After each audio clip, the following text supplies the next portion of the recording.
Mitchell Santner, T20 World Cup game day is finally here, prepared to take on Australia in what has turned out to be a kind of a sunny day. How are you feeling? How's the vibe in the camp? Yeah, the vibe's good. We've had a good build-up. Obviously, the Tri-Series back home, and I felt like this day would never come, but it's here now, and we're ready to go under some blue skies at the moment, which is a bit of a surprise. In terms of taking on Australia first up, can you tell me a bit about what they're like as an opponent in T20 cricket? The last time we played them was in fact the final of the T20 World Cup, but the series before that we won at home. What are they like as an opponent?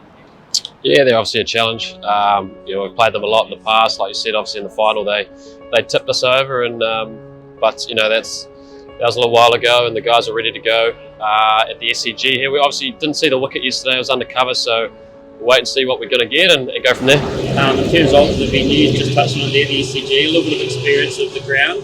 In terms of your role on the side and as a spinner at that ground, what do you kind of look for? What are going to be the challenges that you look forward to out there? Yeah, I guess in the past it has been a little bit of spin, which is nice to hear as a spinner, but I guess like I said, it's been undercover, so we're not sure what we're going to get. Obviously the shorter boundary square and a bit bigger straight, so I guess our role is to be attacking through the middle, try to get them hit to the big boundaries and hopefully get a few poles. And a little bit of local intel yesterday in the form of Steve O'Keefe joining the training session, obviously someone who's bowled a lot there for the Sixers and for New South Wales. What were you chatting to Steve about in terms of, and also chatting to the spin group around tactics here? Yeah, obviously Steve's played a lot there, Big Bash, and so he obviously knows that ground inside and out, so it was nice to pick his brain and see what I guess he kind of tries to do on that surface.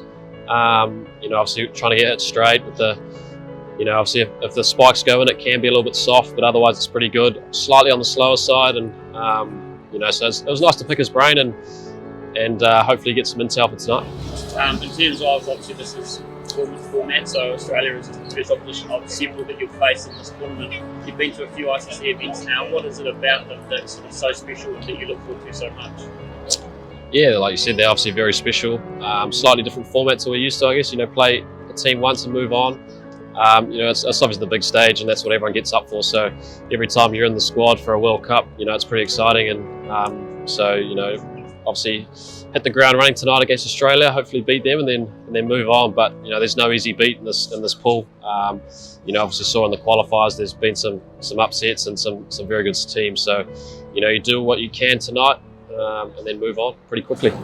You just touched on it there, but just a note on the qualifiers. Obviously, news after the last week of the final teams now pulled Sri Lanka and Ireland in terms of those upcoming fixtures, having those sides. What kind of challenges will they bring? Obviously, a couple of them can play quite a bit of T20 cricket against.